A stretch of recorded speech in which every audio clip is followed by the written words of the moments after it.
All right, next one is number 12. So for number 12, it says, given this equation, find the x-intercepts and then show that the tangent lines at these intercepts are parallel. So in other words, you have to show that that dy dx at those points, whenever you plug those in, they're the same because they are parallel, so the same slope. So the first part, x-intercept, is the easiest thing ever. So here I did a quick sketch of the graph on your paper. You have to find the x-intercepts. So you have to find these points where the graph crosses the x-axis. Well, we all know that y is 0 at those 2 points, right? And they're just points, so it always goes back to the original equation when you're just dealing with points. So let's go ahead and plug in that y equals to 0 into your original equation. So I have x squared. Well, if I plug in 0 here for y, the whole thing's gonna go away, right? And here, well, 0 squared is 0, so that goes away. So you have that equal to 6. Take the square root of x to get x by itself. So x is equal to the positive and negative square root of 6. That was easy. So that means that this point right here on the left is negative square root of 6 comma 0, and here on the right is positive square root of 6 comma 0.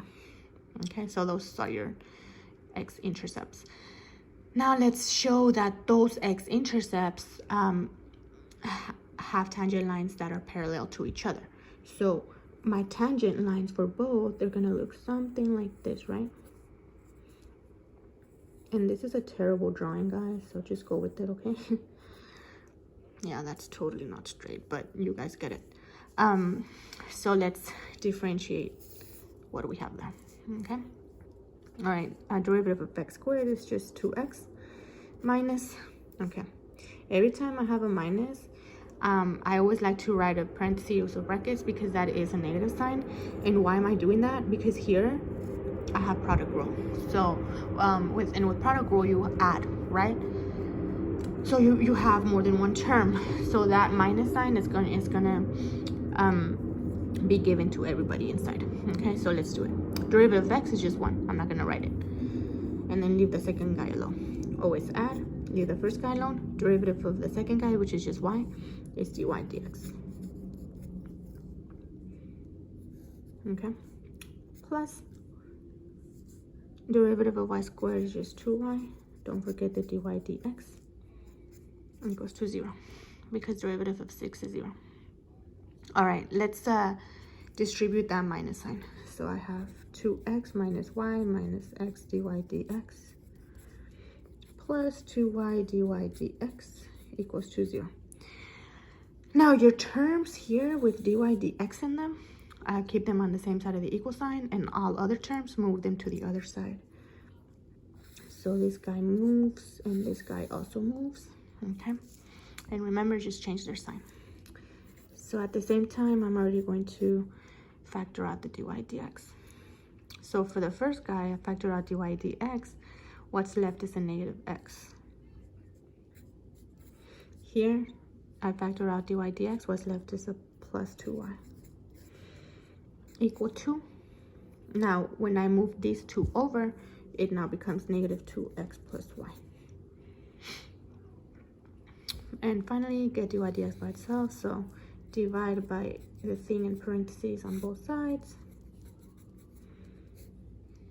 Okay. So now I have dy dx equal to. All right, I'm just gonna go ahead and change their order here, but keep their sign. So I have y minus 2x over 2y minus x. Okay.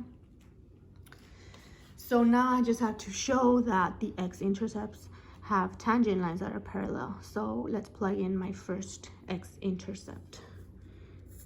Let's plug in negative square root of 6 comma 0 first. Okay, so my y here is 0. So I have 0 minus 2.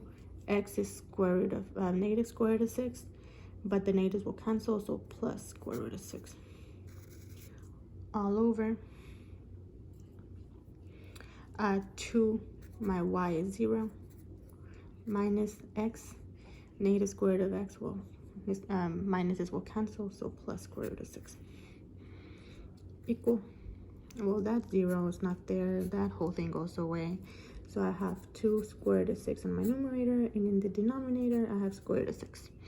And finally my square roots of 6 cancel, so my first slope or derivative is 2.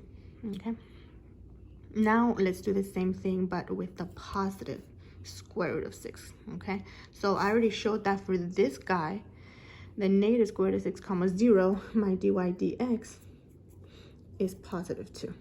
Okay, so now let's show that the at this point is also 2. So dy dx at positive square root of 6 comma 0. Okay, so you use the same equation here, right? My y is 0, so I have 0 minus 2. X is positive square root of 6, so it's just going to be square root of 6. 2y, so 2 times 0, because y is 0, minus x, so minus the square root of 6. And you guys can already see it. That 0 is not there, that goes away. So now you just have negative 2 square root of 6 over negative square root of 6. Same thing, square roots of 6 cancel. So negative 2 is left on my numerator, and an invisible negative 1 is left in my denominator, which comes down to being 2. So there you go. My slope is also 2. So that means that both tangent lines at those x-intercepts are parallel.